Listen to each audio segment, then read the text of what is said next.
unboxing of data. We have already discussed the data type in Java. There are mainly two data types, primitive data type and non-primitive data type. Again, primitive data type, we have 8 different types. Primitive में 8 different types है and non primitive में क्या क्या है? Primitive data types बोलो कौन से हैं? What are the different primitive data types in Java? Character, Byte. boolean, Short, long. Byte, short, long, character, 4 हो गया. और बोलो. integer, boolean, Float, double. Total 8 का लिस्ट मुझे भेजना है. Use the chat box. फटाफट बूलियन. टाइप करो चैट बॉक्स में टाइप करो. यूज द चैट बॉक्स तो मुझे समझेगा कौन क्या आंसर दे रहे. रुनाली सारे टाइप करो. Integer, character, double, float, long, short. 6 हो गया. 8 है ना बेटा?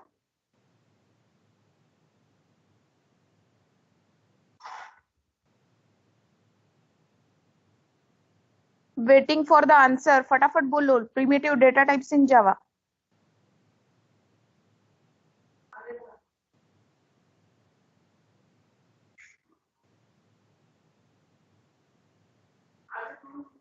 Yes, byte, short, long, integer, float, double, character, boolean. Yes, these are primitive data types. Non-primitive data types याद है? Non-primitive data types. Non-primitive data types.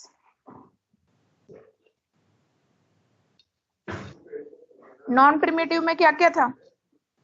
Yes, classes, interfaces. Array, classes, interfaces. Yes, array, class, interface are non-primitive data type. Again, in some cases,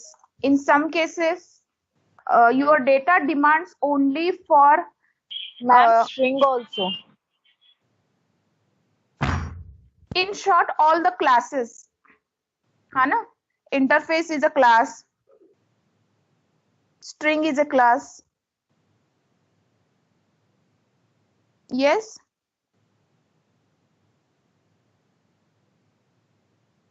yes ma'am. एक minute. आज भी network issue है? Just asking, क्योंकि बहुत सारे लोग बार बार lobby में. ये माता प्रसाद तो 4 बार डिस्कनेक्ट हो गया. ये माता प्रसाद फिर इतनी बार डिस्कनेक्ट क्यों हो रहा है? मयूरी डिस्कनेक्ट हो रही है. बहुत सारे लोग जो स्टार्टिंग से है वो डिस्कनेक्ट हो रहे हैं.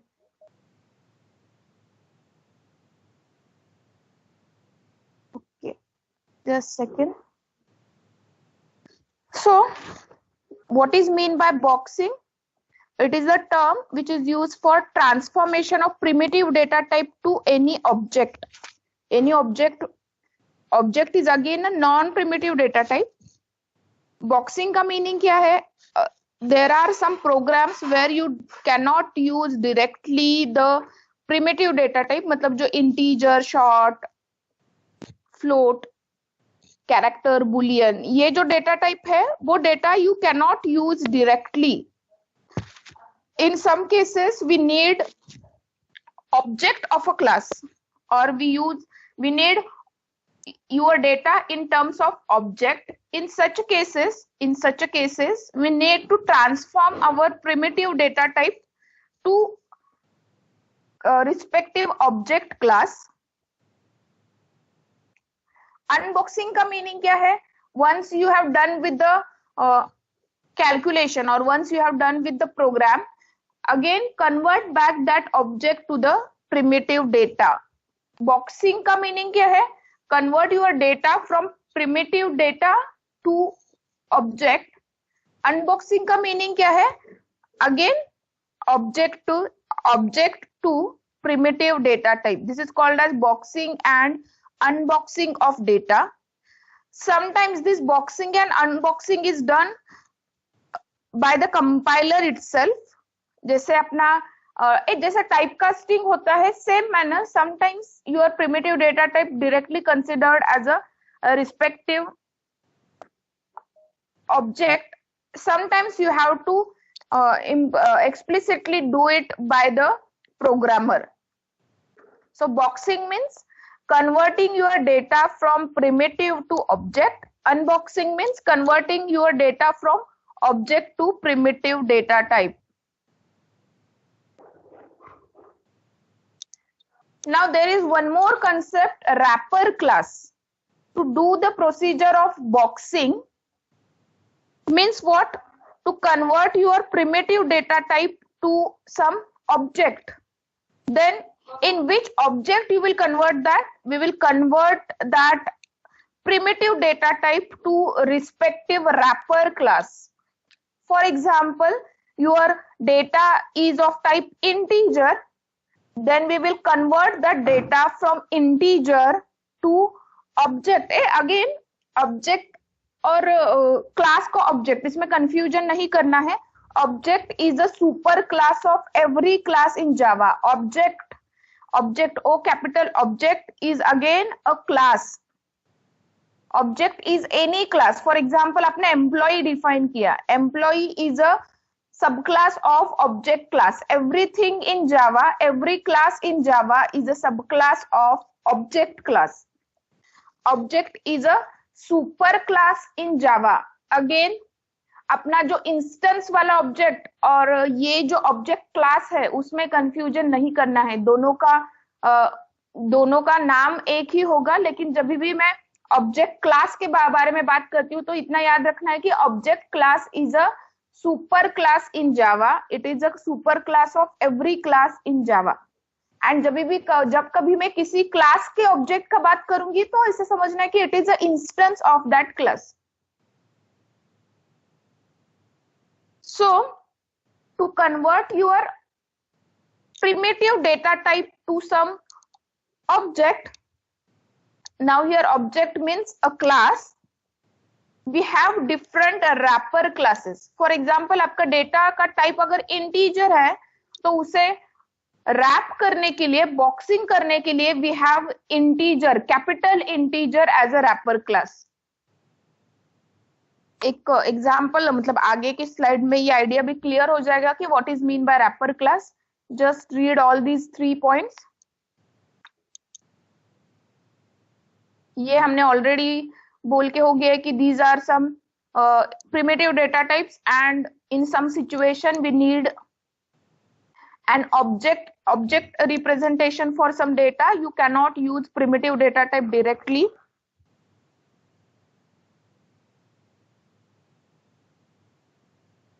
So in such a situation, in that situation, to handle that situation, we use a wrapper class to convert your primitive data type to object. Boxing means converting your primitive data type to a respective wrapper class. Yes, for example, आपका data है, suppose integer I is equal to 100. Now this integer int is primitive data. You cannot use this primitive data directly. तो हम क्या करेंगे? We will wrap it inside a respective wrapper class. अब small int का wrapper class is capital integer. ये आपको अगर दिखाई दे रहा होगा, मैंने रेड कलर में लिखा है, देखो. Integer I b is equal to new integer का I is capital. Is it visible? Yes, ma'am. Means Yes, what? ma'am. आपका जो डेटा टाइप मतलब आपका जो I था, integer I is equal to 100, उसे आपने रैप किया इनसाइड अ रैपर क्लास. तो आपका अगर small int is the primitive data type, उसका respective wrapper class is capital integer. तो integer I is equal to integer IB is equal to new integer, और इसे आपने पास किया है I, where I is what? Primitive data. Means you are wrapping a primitive data type into a class, wrapper class. Now this IB is what? IB is now object of a wrapper class capital integer. अब आपका primitive data type object में convert हो गया, आपका primitive data type object में convert हो गया, मतलब आपने यहाँ पे बॉक्सिंग किया, मीन्स आपका प्रिमिटिव डेटा टाइप ऑब्जेक्ट में कन्वर्ट हो गया. Now at the time of unboxing, जब आपका आईबी का काम खत्म हो जाएगा, आईबी जहां पे आपको यूज करना है, वो ऑब्जेक्ट आपको जहां यूज करना है, उसका यूज होने के बाद आप क्या करोगे, उसको अनरैप करोगे. अनरैप करोगे means again you will convert it to primitive data type. It is called as unboxing or unwrapping. Boxing means wrapping inside a wrapper class. Unboxing means unwrap. आपने जैसे primitive data type to object में convert किया है, after the work done, convert that object to primitive data type, which is called as unboxing or unwrapping.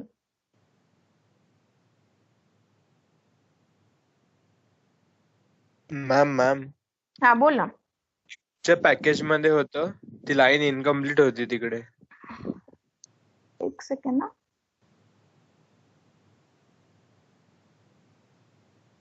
इथे ना wrapper class are a part of the java.lang package. हाँ ये line थोड़ा incomplete Okay. हो गया, इसे कंप्लीट करोगे. Wrapper class हाँ ये इसके लिए भी याद रखना है, एमसीक्यू के लिए याद रखना है, ये लाइन एमसीक्यू के लिए याद रखना है. Please note down, wrapper classes are part of java.lang package.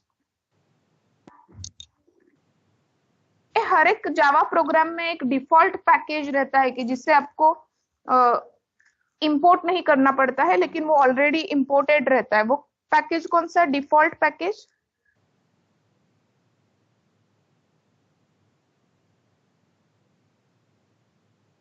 Any idea? Yes no, reply fast. मतलब ये बेसिक क्वेश्चंस हैं. आप अगर इंटरव्यू के लिए जाओगे और hello, am I audible? Yes ma'am. Yes, तो ma'am. ये बेसिक क्वेश्चन है कि स्टार्ट करने के लिए आपको थोड़ा सा स्टार्टिंग में इजी क्वेश्चंस पूछेंगे और इसका भी आंसर नहीं दे पाओगे तो डिफिकल्ट होगा. ये नोट डाउन करना है कि java.lang LANG java.lang is a default package. वो हर एक प्रोग्राम में, every programme in every Java program by default package imported रहता है, वो है lang package, java.lang package. Yes,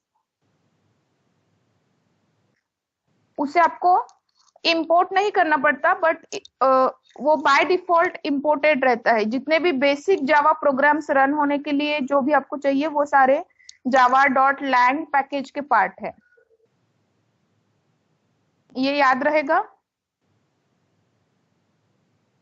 yes. हाँ मैम.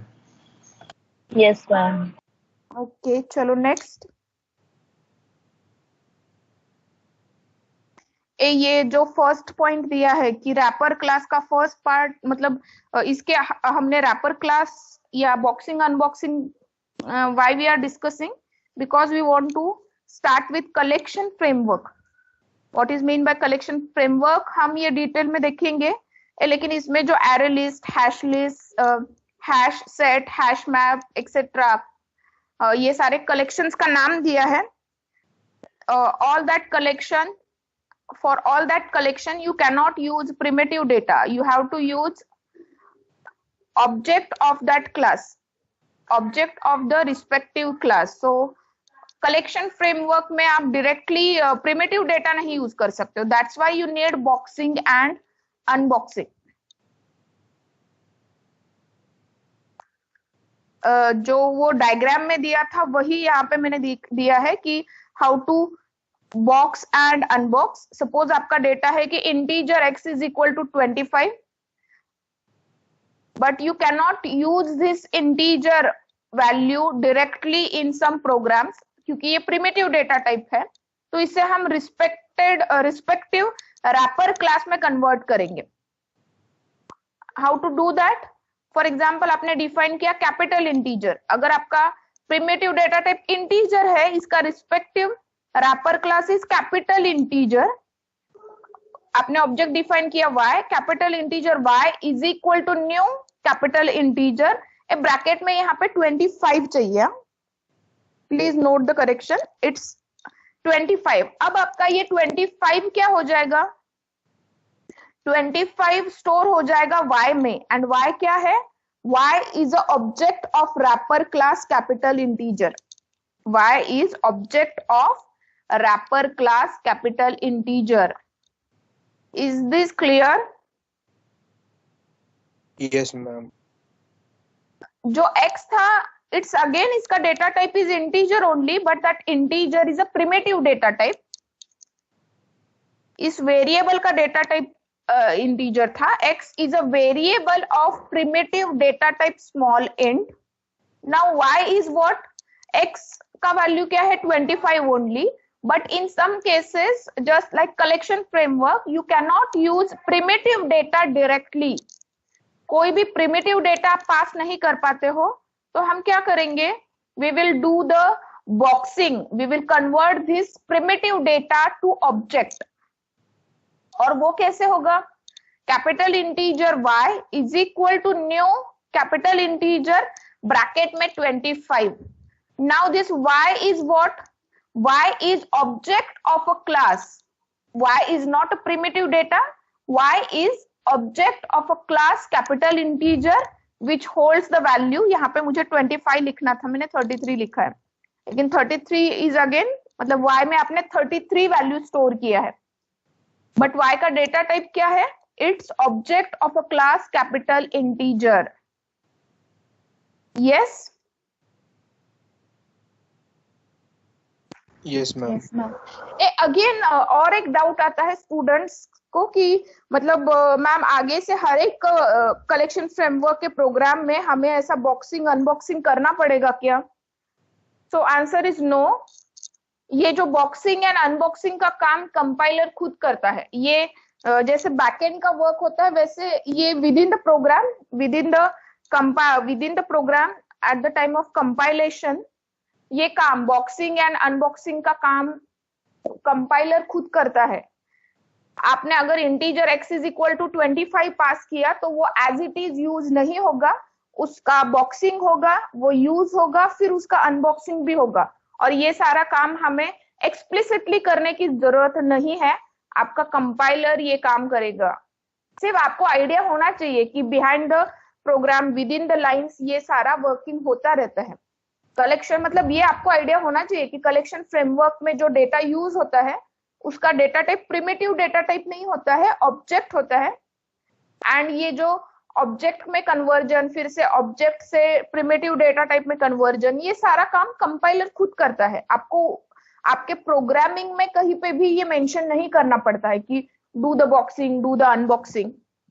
ये जो बॉक्सिंग अनबॉक्सिंग का काम है वो कंपाइलर खुद करता है, हमें प्रोग्राम में मेंशन नहीं करना पड़ता। बट ये work behind between the lines, ये वाला पार्ट कंपाइलर करता है। ये आइडिया आपको होना चाहिए, इसलिए ये टॉपिक इंक्लूड किया है।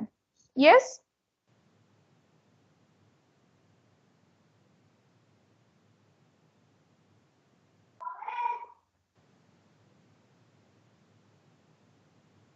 हेलो। Yes, ma'am. हाँ Yes, मैम। ma'am. मैंने अभी जो बड़ा सा स्टेटमेंट बोला वो फुल सुनाई दिया आपको?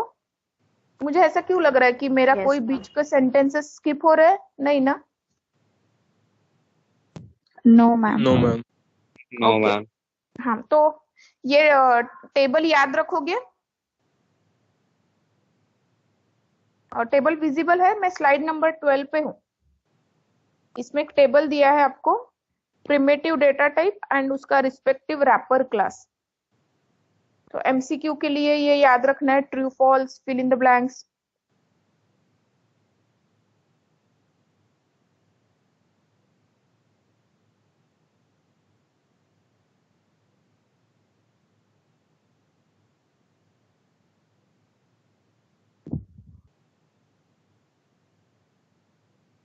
चेक करो, हर एक प्रिमिटिव डेटा टाइप का रैपर क्लास अवेलेबल है।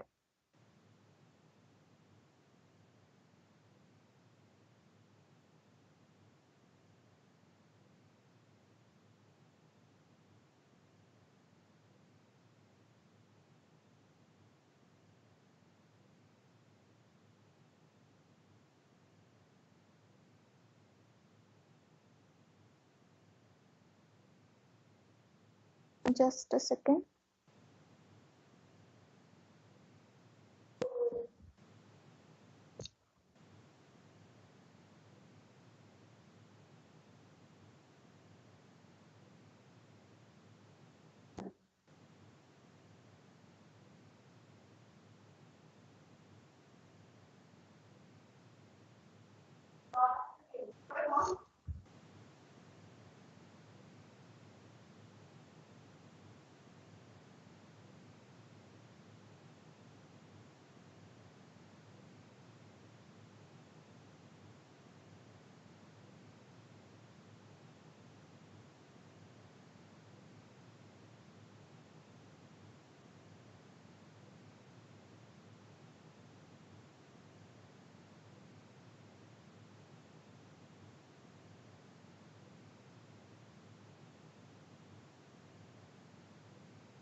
Hello,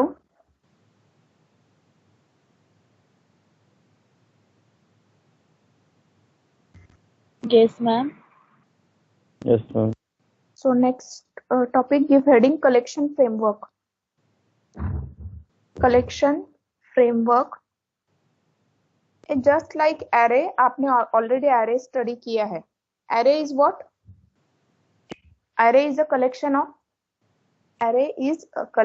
of index based collection of same type of data. Same data type. हाँ, ये किसने डाला है? नीलेश लॉबी में है, लेकिन नीलेश को मैंने बहुत बार एडमिट किया, वो एडमिट नहीं हो रहा है, उसका शायद नेटवर्क इशू रहेगा। मैं कब से उसको एडमिट कर रही हूँ, वो ही ज्वाइन नहीं कर पा रहा है।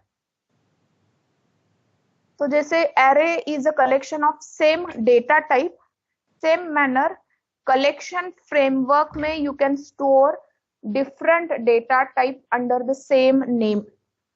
You can store different data type under the same name, and ये different data type वो store होगा as a object. It will store different data types together under the same name, but as an object which is used to store, retrieve or manipulate that object.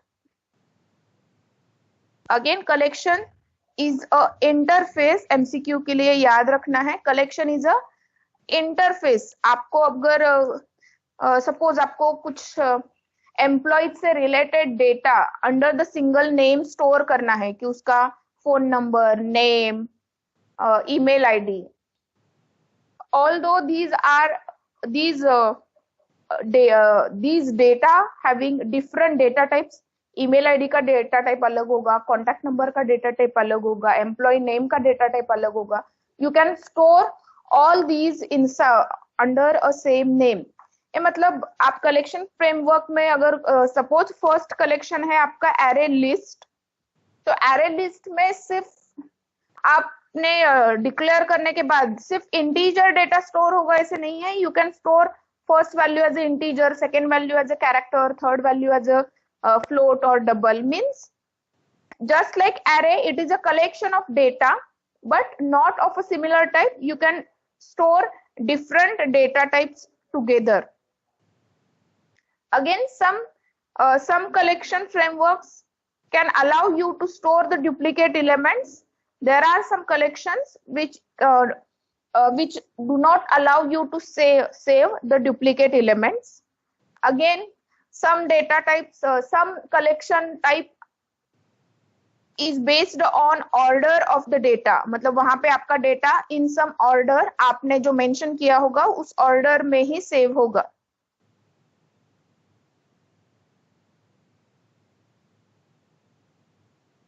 So this is the class hierarchy of collection framework.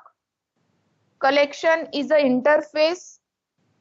This collection interface again have three interfaces: list, queue and set. List, queue, set. List and set we will discuss in detail.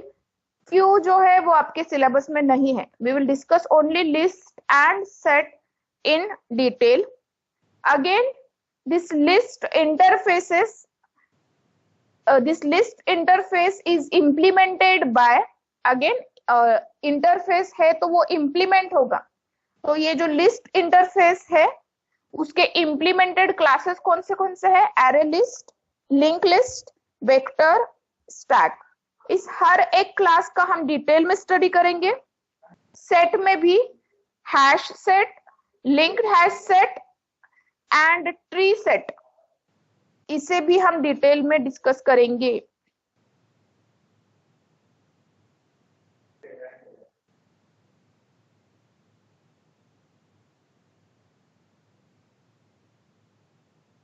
Yes yes ma'am. Sure. मतलब कुछ voice issue है? आप लोग बीच में एकदम ही शांत हो जाते हो. No ma'am. No, ma'am. Okay.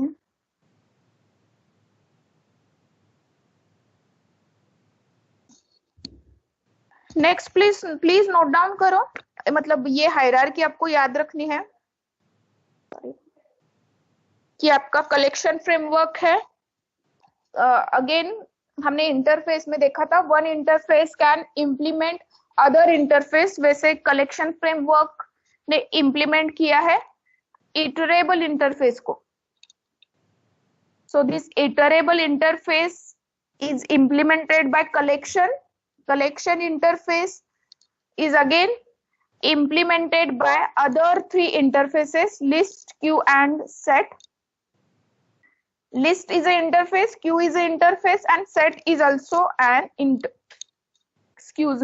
set is also an interface.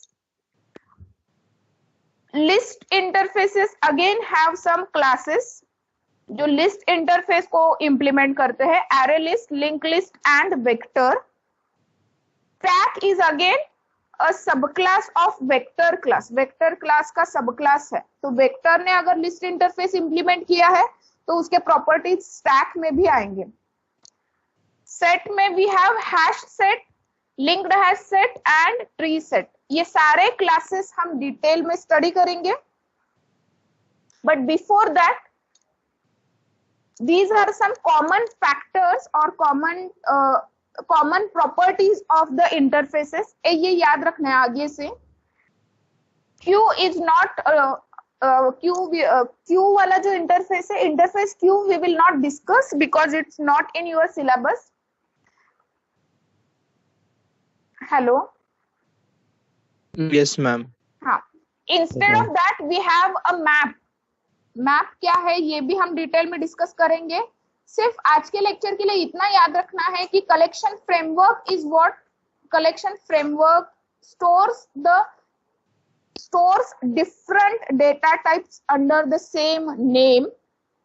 And again, collection is interface in Java. For collection interface you cannot pass primitive data type, you have to pass the object of the class. आपका जो भी integer data pass करोगे वो as a object of wrapper class integer pass होगा.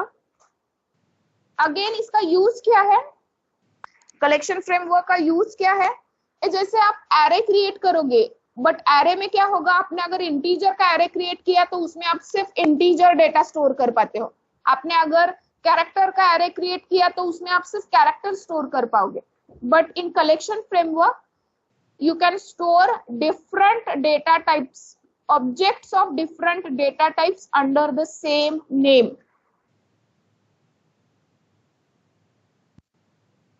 Yes, ma'am. Just a second. ये is the screen visible?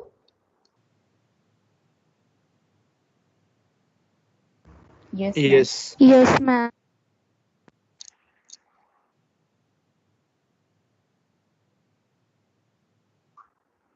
Just a minute.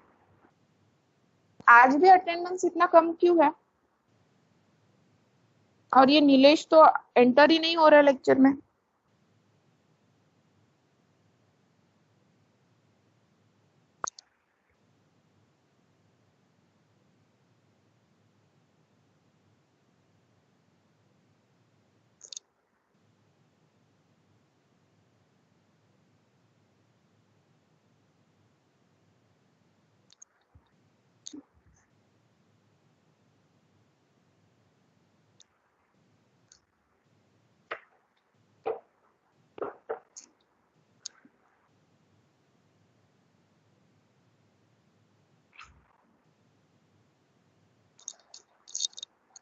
एक minute है, मेरा लिस्ट वाला स्लाइड ओपन नहीं हो रहा है, शायद मेरे साइड कुछ नेटवर्क इशू है।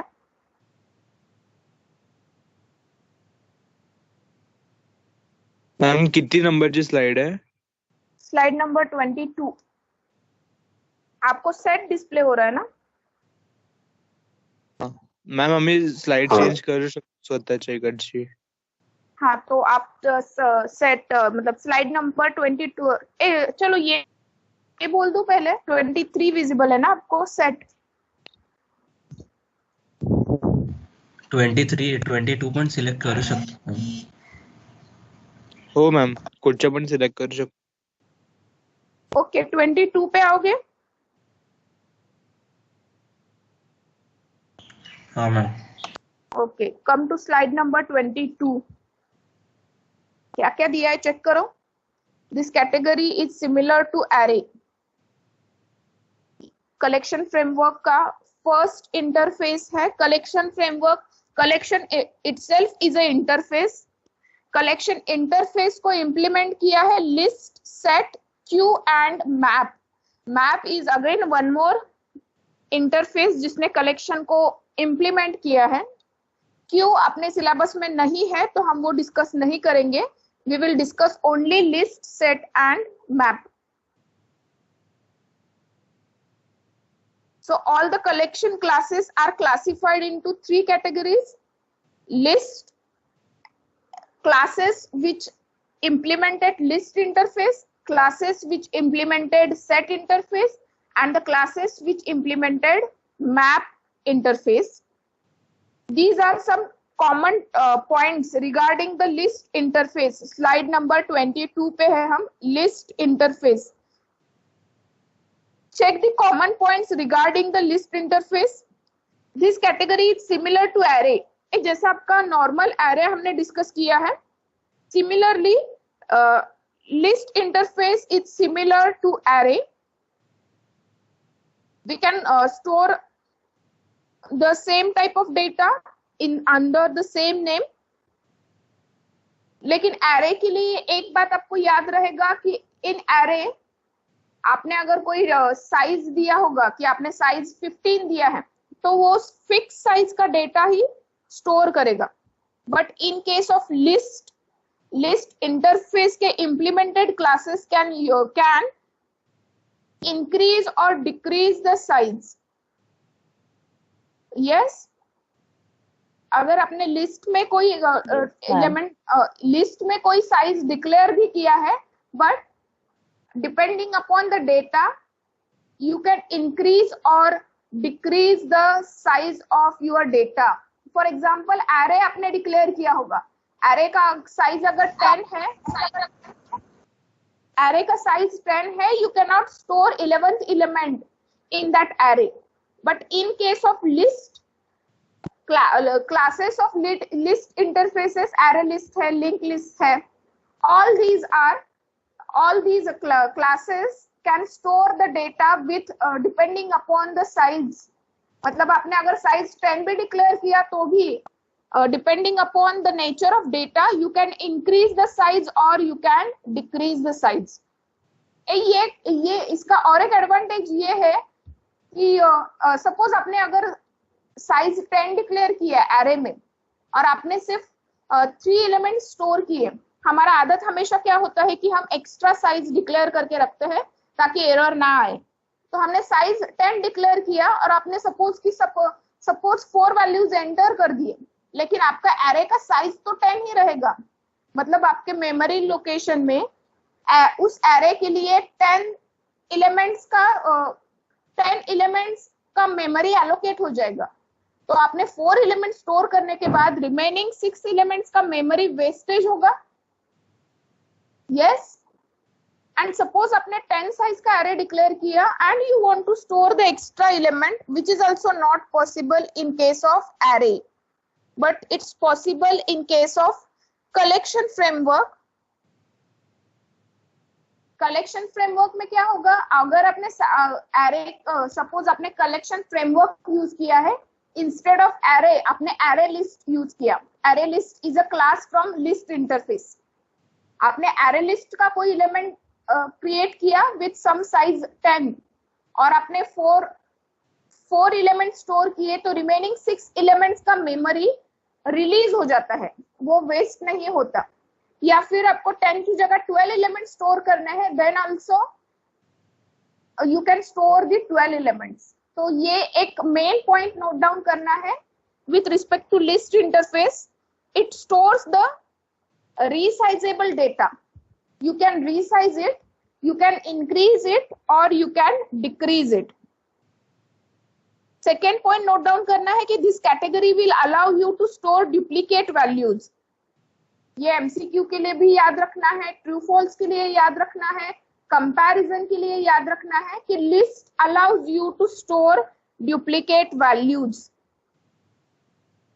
And last वाला point क्या है, array list, linked list, vector and stack, all these are implementation classes of list interface. ये जो list of classes दिया है, all these classes implemented the list interface. Yes? Yes, ma'am. तो list के लिए याद क्या क्या रखोगे कि its structure is similar to array but it can store resizable array. मीन्स उसका साइज इंक्रीज और डिक्रीज हो सकता है. It allows to store duplicate values. Yes. List is an interface, ये पॉइंट भी याद रखना है कि list is an interface. And array list, linked list, vector and stack are the implementation classes of list interface. ये सारे जो 3-4 points है वो याद रखेंगे. नेक्स्ट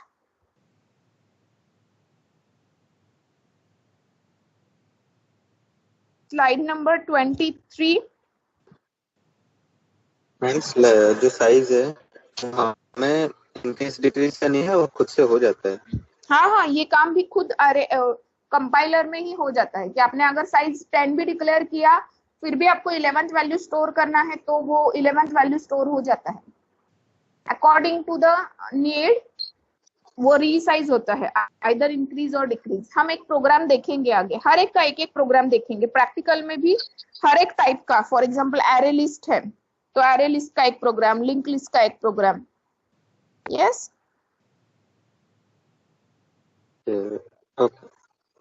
इस सेट में भी सेम प्रॉपर्टीज है कि set is also resizable, set is also interface, लेकिन set doesn't allow you to store duplicate values. तो ये याद रखना है, list allows you to store duplicate value, लेकिन set जैसा अपना मैथमेटिकल सेट है वैसा ही ये जावा में भी सेट है. इन set you cannot store duplicate values. Mathematical set में भी याद करो, डुप्लीकेट वैल्यू स्टोर नहीं होता है। डुप्लीकेट वैल्यू सिर्फ एक ही बार स्टोर होगा, वो सेकेंड टाइम स्टोर नहीं होगा। Means it doesn't allow you to store duplicate values. Set is also an interface and उसके इम्प्लीमेंटेशन क्लासेस है hash set, linked hash set and tree set. Yes, Yes, ma'am. we will end our lecture here. You all can leave.